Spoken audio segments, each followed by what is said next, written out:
Oh my gosh, she's talking to the camera again. Okay, let's try and be a normal person. The world feels quiet, and I don't mind. Your hand in mine slows down time. Gotta get the light on. My lord, this doesn't look stupid. Y'all tell me if it looked dumb. Hi everyone, I'm Alexandria, and welcome to my new reading corner. Eek! Okay, so it's been a while since I've filmed a little video. It's also the spring, which is really exciting. There's so many new books out, there's so many new releases coming out, things that I'm anticipating, and so I really wanted to kind of share that with you guys. It is currently, I don't have a watch. This is my ultimate spring reading video. I wanted to go through and kind of fill you in on everything that I've been reading, everything that I'm excited to read for the spring, and kind of give you guys some recommendations. If you're stuck in a book slump, I have you covered. So the first thing that I wanted to do in this video is tell you guys about the things that I've been reading this spring. I set out on a mission to truly focus on romance books this spring. I truly feel like spring reading doesn't get as much hype as it should. I know that like summer is the ideal reading season, like with all the beach reads, and like most people have a little bit more time in the summer to kind of just sit and enjoy, especially when the weather gets nice and you can kind of sit outside and read your book and everything. But I think spring reading is also so cool, and I feel like there are so many books that happen in the spring that just don't get the love they deserve. So I wanted to go through and give you guys 4 books that I've read this spring that I think you would really enjoy. So these are the 4 books that I've read this spring that I really wanted to talk about with you guys. They are all romance books, which is not surprising to anyone if you've seen my Fable app or my Goodreads. These are all romances, and they all kind of take place within the spring, summer-ish season. And that's really cool because I always love to kind of read within the season because the vibes just like make the atmosphere in the book come alive even more. So I wanted to go through and tell you about each of the 4 books that I've read. I've realized that I am a very generous rater when it comes to books. I tend to kind of, if I enjoyed it, I tend to kind of give it a 5 star. I don't really get too much into the details unless the book like simply just like didn't make sense or I like physically didn't enjoy it, then it's probably going to get a 4 or 5 star. I try and be really stingy with the 5 stars, but I really do just enjoy books. I enjoy reading, and if it like made me giggle or I loved the characters or like I related to it in any pretty much any way, I'm probably going to give it 4 or 5 stars. I am though going to be very honest with these. I've read a couple of books this spring that I'm really not gonna it's not that I wouldn't recommend them, but they just didn't like light my heart on fire and like give me the urge to want to tell people about them. So I've stuck with these 4. So we're going to go through. I'm going to give you a quick synopsis of each and then kind of give you, I guess, a rating. Again, take my rating with a grain of salt because I do love everything. I think one of my biggest pet peeves in life is like someone spends so much time writing a book, and I know I shouldn't necessarily care, but like somebody spent so much time on these, so it just feels right to like appreciate it for what it is at least. So, anyways, here we go. Okay, so the first book that I read this spring, I actually read at the tail end of March, and I was so excited for this book. And I know there have been so many mixed reviews about this book, and I purposely went in not reading any of the reviews. I didn't watch any of the TikToks or YouTube videos because I genuinely just wanted to enjoy it. But the most popular, Just Friends by Haley Pham, came out in March. March 3rd was Just Friends' birthday, and I was genuinely thrilled to get this book. I was so excited. I loved getting to watch Haley write this book. I loved getting to see all of the different phases of how the book was coming together. I loved watching how excited she was getting when her like dream was coming true. I just think that was such a special thing that she got to share with her platform because she is a book lover herself. I think it was really probably very cool for her to be able to document like each phase. And when I got this book, like, first of all, the cover is precious, and I also got the fun sprayed edges, which I'm obsessed with. And like the spine is just so beautiful. So like 10 out of 10 for the design of this book. Like it is just so cute. And when I was reading this, it is definitely like a summer beachy read, but I feel like because it's in California, there's just something about reading that just like felt like a cool breeze while I was reading it, which reminded me of the spring. This is a second chance romance. This takes place in a coastal town of California between Blair and Declan. They basically grow up being best friends. They both come from very different backgrounds, and it's a dual timeline book, which I thought was really fun. There's definitely more in the present chapters than in the past chapters, which I know there were some people online that kind of didn't understand like the balance of it, but for me, I thought it worked perfect. I feel like you just got enough of their past while also like really focusing on where they are now, which I really enjoyed. I will say this book was way deeper than I was expecting. Not that I was expecting her books to be like cheesy or more hallmarky, and there's nothing wrong with books that are like that, but for some reason, just like the way she was describing it and like the cover and everything, I had no idea. It deals with grief like very heavily. There's a traumatic injury that Declan has when he's younger. It kind of changes like the whole trajectory of his life, which is crazy. And it just kind of shows like how people deal with grief and trauma and how they go through it and how they can come back together. Which was definitely a surprise. Again, not a bad way at all, especially for me. Like, I really enjoyed it.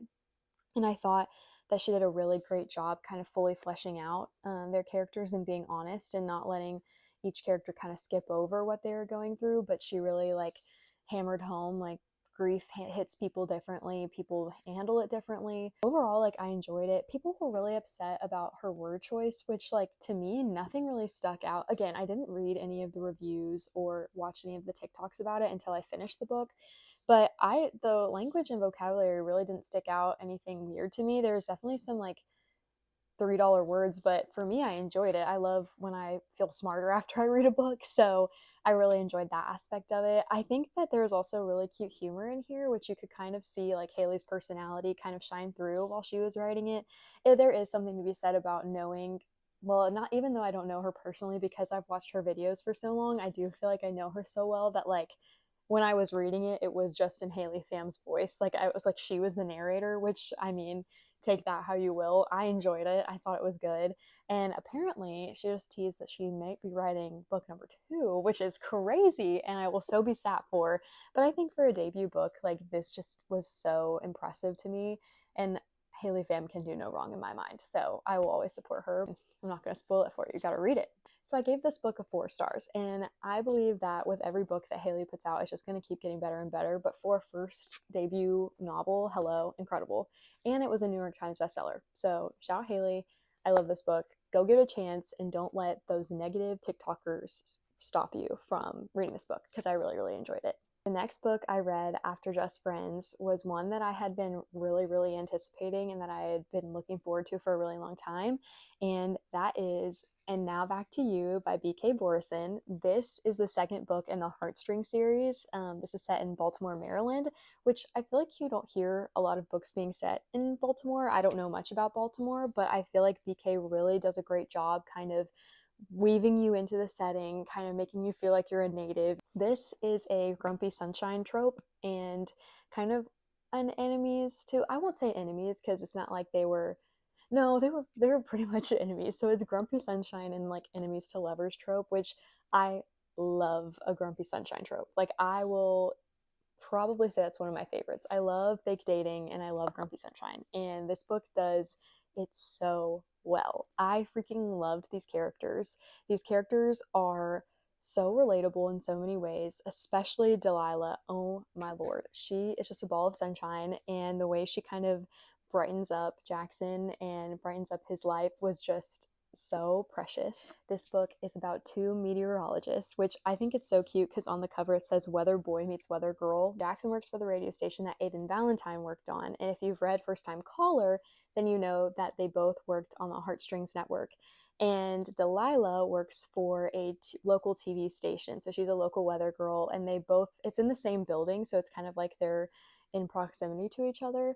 But basically, in order to bump ratings for both stations, there's a snowstorm coming. The head of both stations want Jackson and Delilah to team up and cover the snowstorm together in like a remote cabin, which like was the coolest setting. And you wouldn't think that it would be very spring because it's a snowstorm, but something about it was like cozy, and the romance was so bubbly that it really did just kind of give you those spring vibes, like flowers, and Delilah's so sunshiny, so it really did just just kind of like put all the pieces together for me. Basically, it's all about them working together. There's a boss issue with Delilah and kind of shows how like Jackson helps her with that, and then Delilah helps Jackson kind of go out of his comfort zone, and it's just so cute to see how both very different people can really make a difference in each other's lives.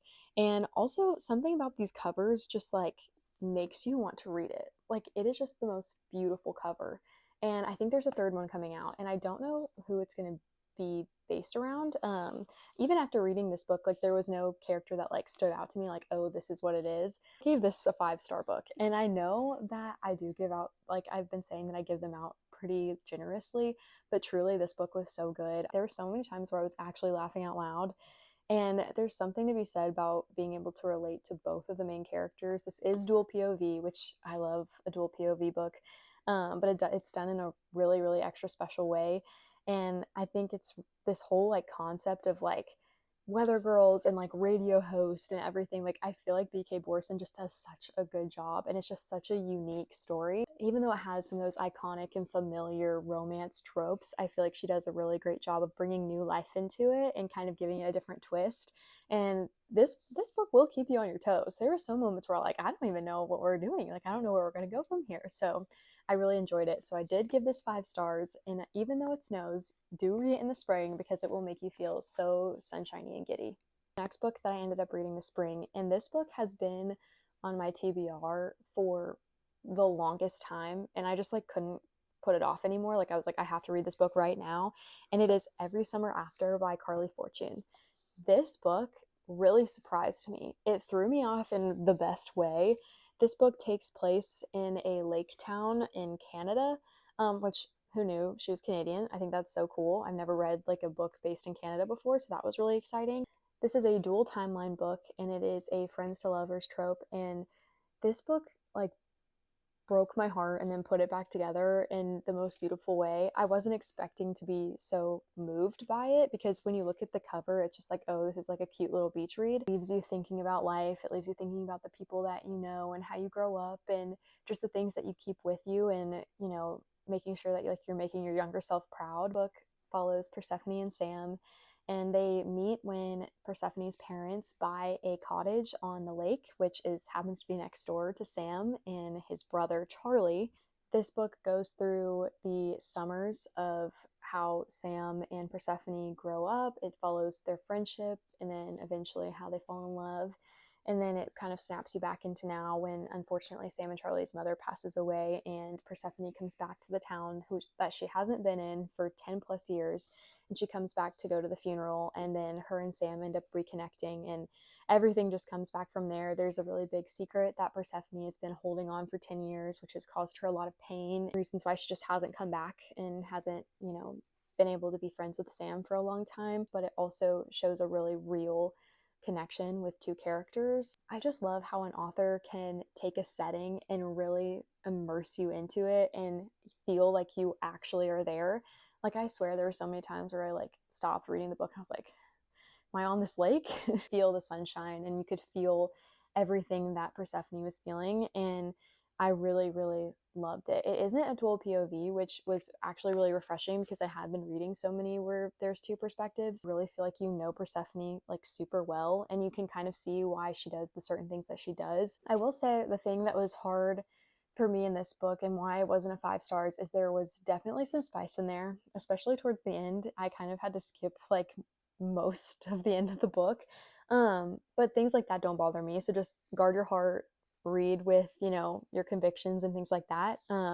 But I still really enjoyed it, and I'm excited to keep reading. I know she has like a ton of different books like kind of based around the same thing. One Golden Summer is on there, so I'll keep you guys updated. And so yeah, I loved all the characters, and even though like the ending was, like I said, like I had to skip few pages, like I still pretty much like I felt satisfied when I finished it. So definitely a 4-star book, and definitely pick it up if you're looking for a cute like friends growing up dual timeline romance book. So definitely recommend this one. Okay, everyone, so this is the 4th book that I wanted to recommend to you guys for the spring. And when I tell you I was so excited to pick this book up, like I was giddy. Like I truly felt giddy. And I was not disappointed in the least, but this is When in Rome by Sarah Adams. Now you're thinking, Alexandria, haven't you read Beg, Borrow, and Steal before? I sure have. I was really smart and I read the third book of the series first, which I'm actually very surprised it didn't ruin anything for in the first book for me or the second book. I'm actually really, I think I knew more about the first book from the third book than the second book, if that makes any sense. I don't know. Y'all try and figure that whatever I just said. But this is a great spring read. It takes place in a really small town in Rome, Kentucky, and it is based off of the Roman holiday with Audrey Hepburn. Like it's a take on that, which I thought was so cool. But it follows Amelia or Ray Rose. She is a pop star. Then it follows Noah Walker, who is a baker in this small town of Rome, Kentucky. This was very Gilmore Girls for me. And if you've ever seen Gilmore Girls, I feel like they live like 65% in the fall and then the rest of the time is in the spring. There's like really no in between except for like a sprinkling of like Christmas episodes. And that's basically what this book is. It's very spring. Noah Walker owns a pie shop, which I thought was so unique. And there's also so many different side characters that come in, which a lot of them reminded me of like Miss Patty or Babette or Taylor. It's just really cool to see how she took those small town characters and didn't just like put them in a few scenes or like weave them out of chapters. Like instead, they were very central to the story and you just fall in love with the whole town. And again, this was another one of those books where like when I would put it down, I'd be like, whoa, am I in Rome, Kentucky or am I back at home? Like it really fully immersed you, which I loved. And I also loved the dual POVs. I am a sucker for a dual POV. This is another Grumpy Sunshine trope too, which I thought was really cool. And I feel like Sarah Adams just does a great job with the humor in her books. Like there are so many times where I was literally cackling because of something Amelia did. Like I truly just felt so seen and I just related so much to Amelia. And there's so many great things with like family ties, which I know she did so much and I talked a lot about it in Beg, Borrow, and Steal. But I feel like you don't get a lot of familial exchanges in romance books, especially in a positive way. I feel like anytime a family is kind of involved in one of these books, it kind of is for the worse to tear apart the main characters, which is just like the exact opposite of what it's like in these books. In these books, like the family is so important and involved and in such a positive way. The sisters of Noah just like take Amelia in under their wing and just make sure she feels so welcome, which I thought was a really breath of fresh air. Made me really excited to read the next two. This book, Amelia, the pop star, needs a break and she takes off to the closest Rome she can find on Google Maps, which is Rome, Kentucky. And she actually breaks down in front of Noah Walker's front lawn and he ends up helping her, letting her stay at his house. And then chaos ensues. And this book was definitely a will they won't way throughout like the whole couple chapters, but never in a way that was like annoying or like you're just frustrated because you're like, we know you're gonna get together, so just like get together already. This like was a very good balance of like the yearning and then also just like keeping us interested. It was a no spice book, which I really, really appreciated. Like I didn't have to skip any chapters. So that was great. I'm gonna give it 5 stars because I liked it and I enjoying things. So I really recommend this book, especially if you're looking for something very light, a quick read, especially if you're like set on trying to get like your reading goals. Like I feel like this would be a really quick read and it's a series. So if you haven't started the series, definitely recommend this book. Those were the 4 books I wanted to recommend to you if you needed something to read for the spring. And now I'm going to talk about the book that I accidentally started, and I need to talk about it with someone, and you guys are that someone. So I read this on my Kindle. I literally picked this up because I needed something to read pretty much immediately, and it was on Kindle Unlimited, and I was like, let me download it before I go somewhere so I could have something to read, and that is Shield of Sparrows. And I didn't realize when I was reading this that this was like such a book talk book. Like I had never even heard of it. I genuinely went in with like zero concept or context for this book. And I am having the craziest time with it. I don't know if I'm obsessed with it or if I'm just so invested at this point that like I have to finish it. Started reading it and then all of a sudden I looked down and I was 40% done with it. And I was like, well, at this point, like we've put enough time, like we've got to continue. This book this book is one of the longest books I've ever read, which I know I'm like new to the whole book like lore, especially because this is a fantasy book, But this book is long. It's like over 600 pages. This is gonna sound like it's like a bad thing, but it's not. I felt like nothing really happened until like the last 30% of the book. So I'm like 93% done with it. So, and I'm still have like 40 pages left. So we're going to finish that in this video too. The main character of this book is Odessa Cross, and I feel like I was getting very well acquainted with her because she asked a lot of questions and I felt like I really understood her, and it wasn't in a bad way, like there wasn't slash neg, but I just was like, hey, like what's going on in this book, like what am I like reading this for? And then the last 70% I was like gagged, and I was reading it in the middle of the night and I'll insert my reaction videos here. I'm absolutely floored when I tell you nothing has happened in 70% of this book. I'm now at 71%, and now crap has hit the fan, like things are popping out, and I'm like, I don't even know how to feel because I'm exhausted from reading this book. Like genuinely, like my whole being, I'm exhausted. But at this point, I'm 71% in, and now all of a sudden it's gotten like somewhat interesting. Something is happening now in this book, and it's 71 pages in, and it's already 9 p.m. I'm like, guys, like I have to go to bed. And Sarah Caroli is reading it, so I'm like, okay, if Sarah's reading it, I need to read it. And so I'm gonna finish it, but there's a second one. I'm gagged.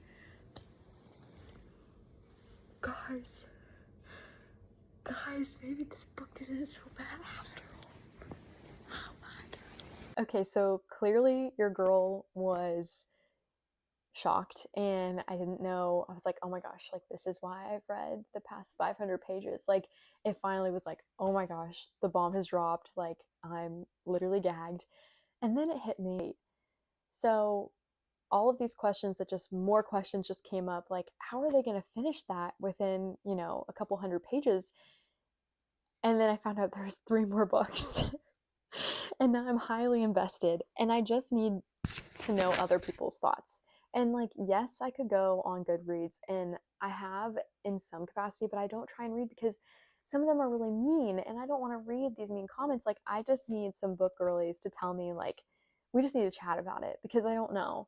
And a lot of people are saying this is very similar to Fourth Wing, which like it kind of scares me because I haven't dared to read Fourth Wing. It's like still here. I haven't gotten into that yet. Which again, like I did not even mean to get this invested in this book. Like I was just picking it up. I was like, I didn't even think I was going to finish it. Like I just needed something to read like immediately. So needless to say, we're very invested, and this book is long. But it also makes sense now that I'm thinking about it, because in these like fantasy books, especially the first book in the series, I feel like there's so much world building that needs to be done in order to kind of get to like the action and the climax of the book. So I understand, especially now knowing that there's 3 books in the series. So maybe like the second one will like start off with a bang. But again, I'm enjoying it. Don't get me wrong. Like I'm still finishing this book, but I just need to know, like, was I crazy for wondering what was going on the first 70% of the book? So y'all let me know. I'm going to finish Shield of Sparrows, and then we're gonna go on a Barnes and Noble run. Yeah, let's go to Barnes and Noble. Hey everyone, good morning. It is currently April 26th, and I am outside of my bar class. I don't think you can see it, but I'm about to go work out, and I got here a little early, and usually when I get somewhere early, I try not to scroll on my phone. I try and like pull out my books, especially in the morning. I feel like if I start my day scrolling, it just kind of sets me up for like a less productive day. So I've really been trying to watch the scrolling that I'm doing. And I think I'm at the end of Shield of Sparrows, and the ending of the first book, if you've read it, like, holy crap, so crazy, a little bit violent. I don't really know where we're going from here, but I'm on chapter 63. Yeah, 63. This little book that I wasn't even supposed to read is 63 chapters. About to finish it, so I'm 98% done. I have 3 minutes left in this last chapter, so okay, watch me finish this. I should just talk to the camera like this from now on. I'm gonna finish. Okay, we're on chapter 63. I'm That's so many spoilers. The thing that I just said, like, all of that is such a spoiler, so I'm gonna probably beep all of that out. Okay, here we go.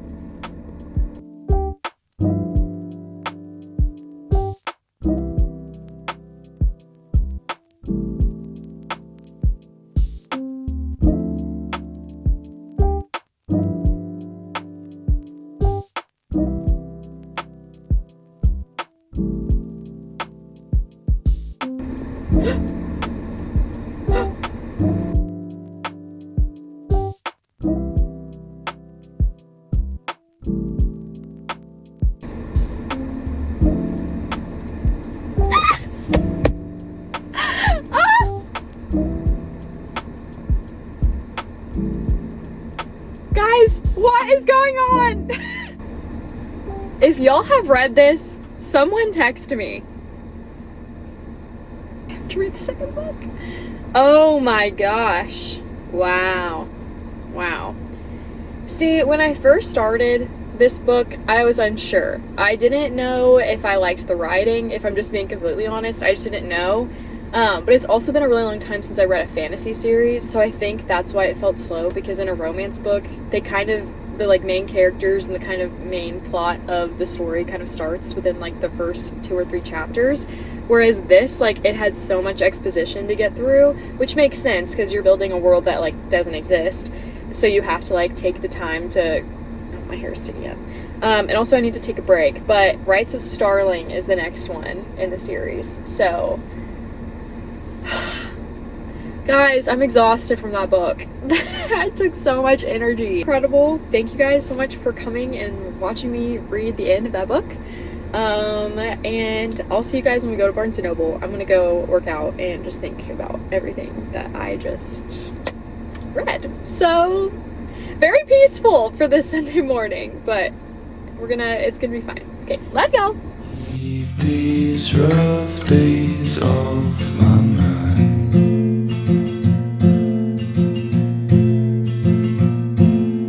Leave these rough days far behind. You see them change. They're leaving every which way. These are strange times, and I'd like you by my side.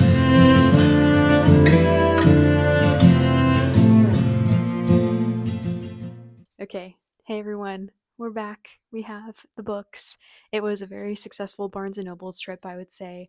However, everyone and their mothers was there, so there was like 1,000 people, and I got a little self-conscious to film myself in public. It was a very good practice in just like full-blown exposure therapy. But I did get as many clips as I could. But also because there were so many people there, I really had to be like 100% locked in and focused on what we were getting. So I wanted to go ahead and show you guys the books that we got. Okay, so the first book that I picked up in Barnes & Noble is You Between the Lines by Katie Naiman. I've been wanting to read this book for literally the longest time. I think I've been wanting to read it since I even started reading and started keeping track of the books that looked interesting to me. So when I saw it in Barnes & Noble, I was pumped because it is kind of hard to find this copy of this book for some reason. I don't know why.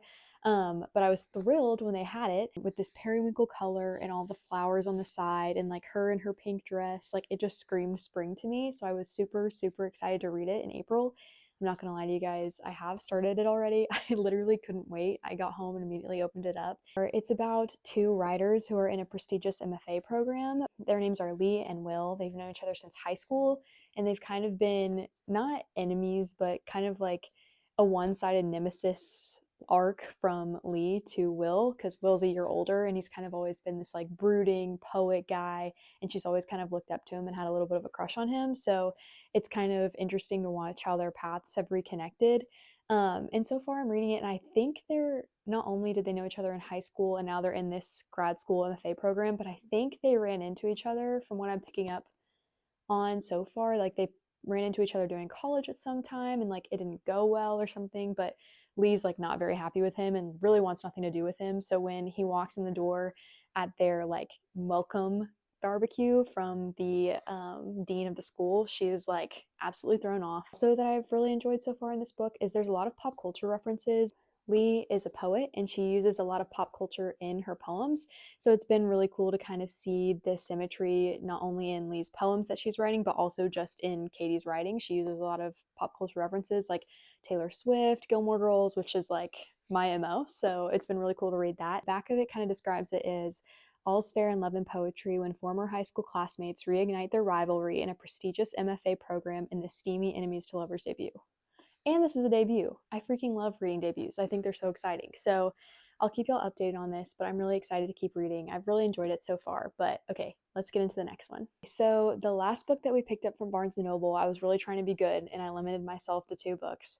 And I've kind of hinted about this book in the previous clips of this video, but I had to get the second book in the When in Rome series, Practice Makes Perfect by Sarah Adams. This book, just look at it. The pink, the flowers, everything screams spring. And I know the main character is a florist, which is literally the most spring thing I think you can possibly come up with. So I'll keep y'all updated on it. I haven't read any of the back and I've tried to stay away from spoilers on TikTok. So I'm really trying to go in with a clean slate and like no opinion already formed. Look at the front. It's looking like it might be a opposites attract type situation, if I could guess. I'm gonna try and read this one in May. Maybe this will be the first book that I read in May, but I'm really excited about this one. Okay, so these are the 2 books that we picked up from Barnes & Noble. I'm really excited. Both of them scream spring just from the covers and the vibes of both. So both of them both have flowers on there. So that's kind of cool. I didn't mean to do that, but I'm excited to keep reading, and thank y'all so much for watching. If you made it all the way to the end of this video of me just yapping about spring and books, I hope that you enjoyed it, and I'll see you guys in the next one. So thanks. Love you, bye.